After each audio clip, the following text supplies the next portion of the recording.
video penerangan tentang bab 4 yang last sekali, iaitu polimer. Okay, so polimer, kita pernah dengar perkataan polimer ini semasa belajar tajuk sebatian karbon, ada di dalam sub tajuk alkena. Dalam alkena ada tindak balas pempolimeran. Jadi ini adalah outcome yang sepatutnya awak dapat setelah awak mendengar penerangan cikgu. Yang pertamanya menerangkan polimer, kedua menjelaskan tindak balas pempolimeran melalui aktiviti dan juga mewajarkan kegunaan polimer dalam kehidupan harian. Okey, masuk polimer. Polimer ialah molekul berantai panjang yang terhasil daripada pencantuman banyak ulangan unit asas yang kita sebut sebagai monomer. Okay, ni kira ulang semulalah walaupun awak dah belajar. Apa itu monomer? Monomer kecil yang bergabung membentuk polimer. Maksudnya N monomer akan menghasilkan polimer. Okay, polimer tadi rantai panjang, molekul berantai panjang. Okey, sumber polimer dia boleh diperoleh daripada sumber semula jadi ataupun sumber sintetik. Sintetik ni maksudnya buatan manusia. Okey, polimer semula jadi diperoleh daripada alam sekeliling seperti kanji, protein, kapas. Okey, manakala polimer sintetik dihasilkan oleh manusia melalui tindak balas kimia. Contohnya seperti nylon, polietena, polisterina, polivinyl klorida, polipropena dan sebagainya. Mana-mana yang nama dia tu poli tu macam awak tengok tak biasa guna dalam bio kan, dia punya terms tu, itu adalah polimer sintetik. Okay, ni contoh-contoh polimer dan monomernya. Kalau polimer semula jadi, okay, ada 4 contoh kat sini. Polimer dia kanji, manakala monomer dia glukosa. Okay, untuk selulosa dia terdiri daripada monomer glukosa juga. Protein, monomernya adalah asid amino. Getah asli, monomernya isoprena. Yang ni awak akan belajar nanti dalam satu topik yang kedua, 4.2, getah asli. Okey, polimer sintetik contohnya polistirena daripada monomer stirena, polipropena daripada monomer propena dan polivinyl klorida daripada vinyl klorida ataupun kloroetena. Okey. Ini adalah formula struktur bagi monomer dan polimer sintetik. So, etena. Okay, untuk monomer etena, polimer dia politena. Okay, yang ni awak dah belajar dah pun dalam bab sebatian karbon. Macam mana kita nak jadikan daripada monomer kepada polimer. Okay, persamaan pempolimeran. Ini dia bagi untuk etena. Jadi bila dah mengalami tindak balas pempolimeran, dia akan membentuk politena seperti gambar rajah yang pertama ini. Okey. So yang lain-lain tu pun sama saja. Awak tinggal buka saja ikatan ganda 2, tambahkan di kiri dan kanan atom karbon, buat kurungan dan tulis N. Okey, jenis-jenis polimer terbahagi kepada 3. Yang pertama ialah polimer termoplastik, polimer termoset dan polimer elastomer. Kena ingat, ketiga-tiga ciri polimer ini, polimer termoplastik dia boleh diacu semula apabila dipanaskan. Okey, dia akan melebur, dia akan menjadi sejuk dan mengeras. So dia dapat diacu.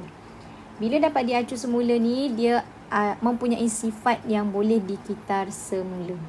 Okey, contohnya seperti polietena, PVC dan nylon.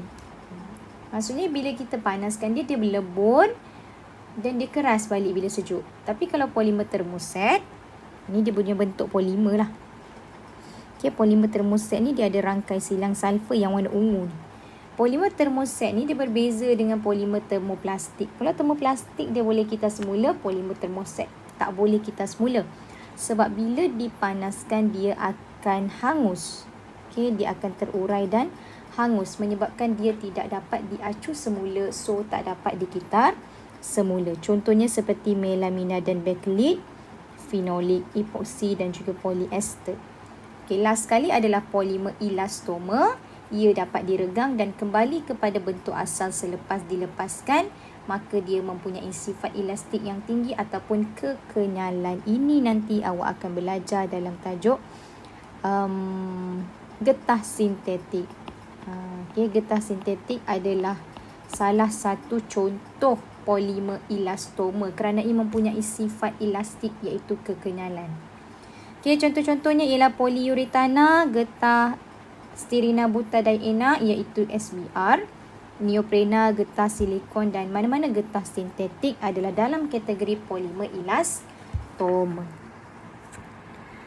Okey, ini video menunjukkan macam mana kita nak menentukan sama ada polimer itu termoset ataupun termoplastik. Nanti cikgu akan sharekan link ini dalam grup.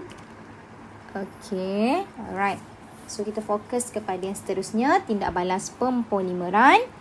Tindak balas pempolimeran terbagi kepada dua. Yang pertama adalah pempolimeran penambahan. Yang kedua adalah pempolimeran kondensasi.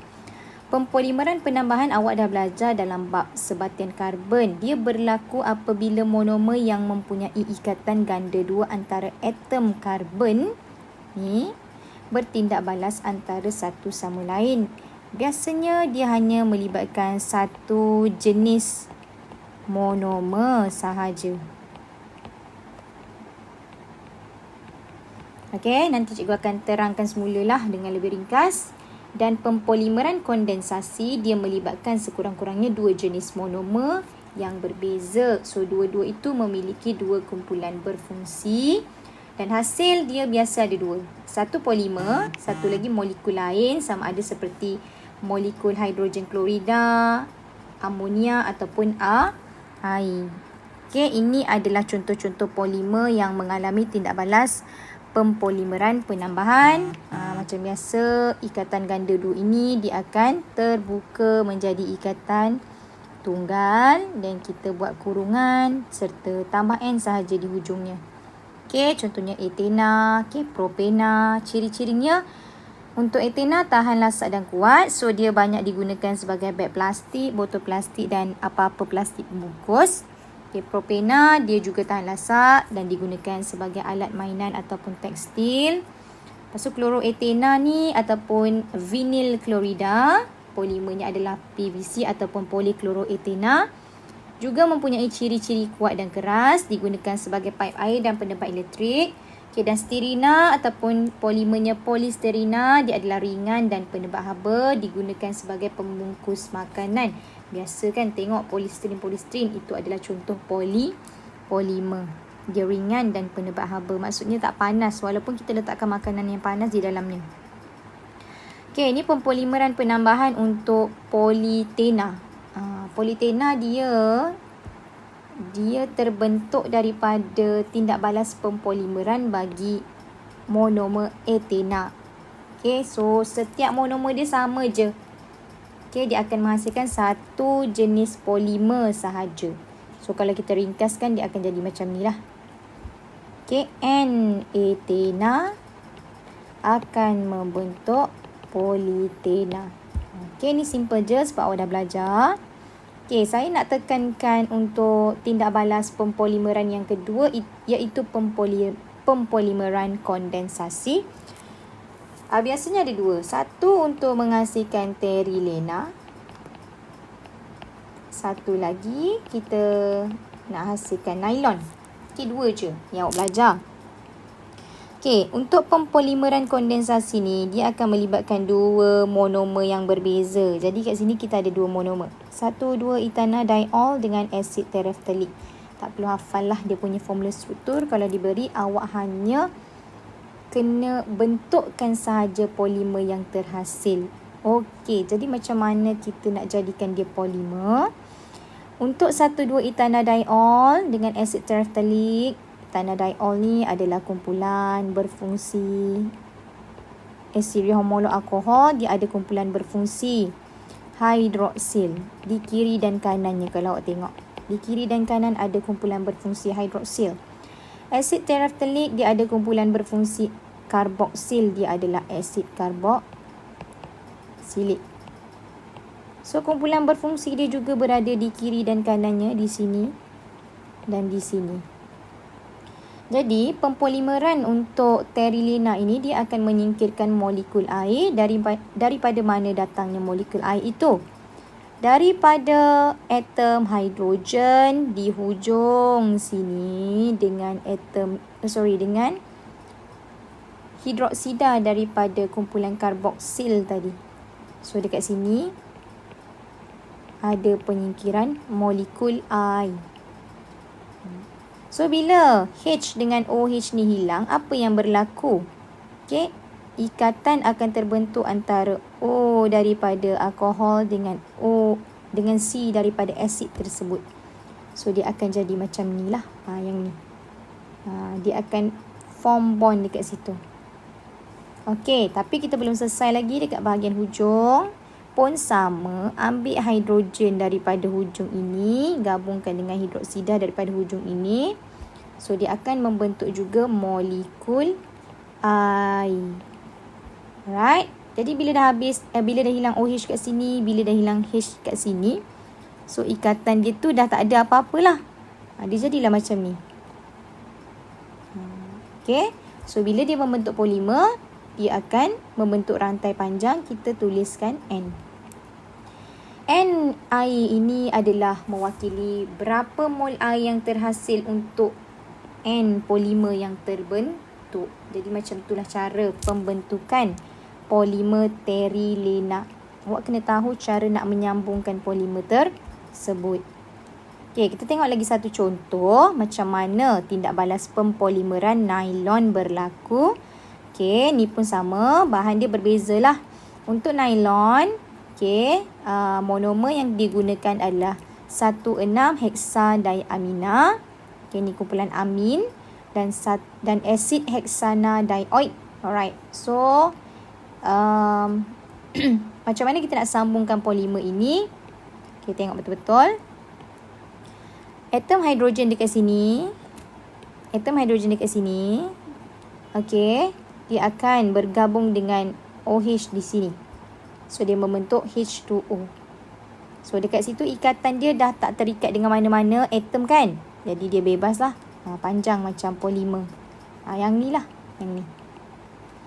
Okey, lepas tu dekat tengah-tengah dia pun sama. Atom hidrogen. Okey, atom hidrogen kat sini. Bergabung dengan OH sini pun membentuk air. Jadi, dia punya bond tu daripada nitrogen kat sini. Nitrogen yang dekat sini. Saya tebalkan sikit.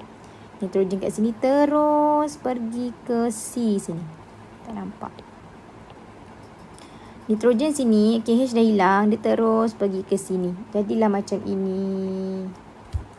Okey. Sambungkan je lah.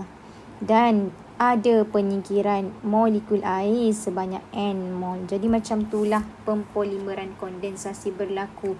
Biasanya ada dua je. Satu untuk nylon dan satu untuk terilena sahaja. Okey.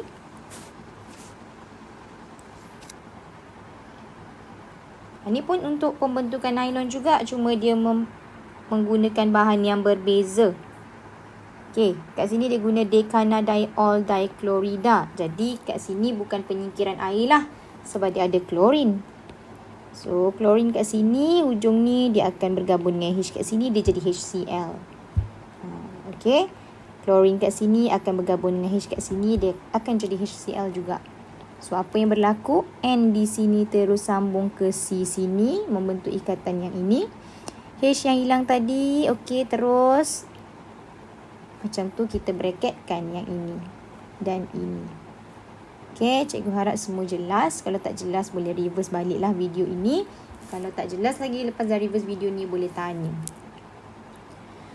Okey, ini adalah penghasilan nylon di dalam makmal. Nanti cikgu boleh sharekan video ini pada awak. Penggunaan polimer dalam kehidupan. Okey, yang pertamanya ini adalah ciri-ciri polimer sintetik. Okey, ada 4. Yang pertamanya bersifat lengai dan tidak reaktif. Daya tahan haba yang tinggi, penebat haba yang baik serta ringan, kuat dan keras. Jadi disebabkan ciri-ciri polimer sintetik ini yang sangat baik, maka dia digunakan secara meluas dalam kehidupan manusia. Contohnya seperti dalam peralatan perubatan di makmal, plastik yang kita biasa guna dalam kehidupan kita, nylon. Nylon adalah benang yang akan digunakan di dalam industri tekstil ataupun pembuatan pakaian. Kemudian penyalutan polimer akrilik digunakan untuk menghasilkan bumbung kalis air. Sebenarnya banyak lagi lah kegunaan polimer dalam kehidupan kita. Cuma apa yang cikgu nak tekankan, penggunaan polimer seperti plastik, botol plastik dan sebagainya sangat memberi kesan kepada alam sekitar kita. Okey, tanpa kita sedari. Kita seronok guna bahan-bahan plastik tapi kita tidak menyedari bahawa kesannya akan terjadi kepada alam, kepada hidupan dan akan berbalik semula kepada kita. Ini adalah salah satu contoh video, nanti cikgu akan attach link tu lah untuk awak lihat sendiri. Okey, ini adalah kod-kod yang ada pada plastik. Sebenarnya kod-kod ini digunakan untuk mengasingkan semula plastik-plastik tersebut mengikut jenisnya. Alright. Kod yang kita selalu gunakan pada botol air kita adalah kod 5. Okey, yang ini. Okey, yang ni biasa terdapat pada bahagian bawah botol air kita. Dia ada kod nombor 5. Okey, ni pula adalah data yang terkini. Malaysia merupakan negara keberapa tu kalau awak tengok sebagai penyumbang plastik terbesar ke dalam laut. Malaysia adalah antara negara yang sangat banyak membuang plastik ke dalam laut. Okay, iaitu berada di tangga ke-3. Jadi kena sedarlah sebagai rakyat Malaysia, kita kena kurang-kurangkan pembuangan plastik ke dalam laut. Okey, ini pula adalah sebab kenapa kita kena menolak penggunaan plastik. Sebab kesan-kesan negatif yang bakal timbul. Ni awak boleh tengok sendiri, nanti cikgu sharekanlah slide ni. Okey, ni adalah tips macam mana kita nak apply kehidupan harian kita tanpa menggunakan plastik. Maksudnya kita nak reduce, kita nak mengurangkan.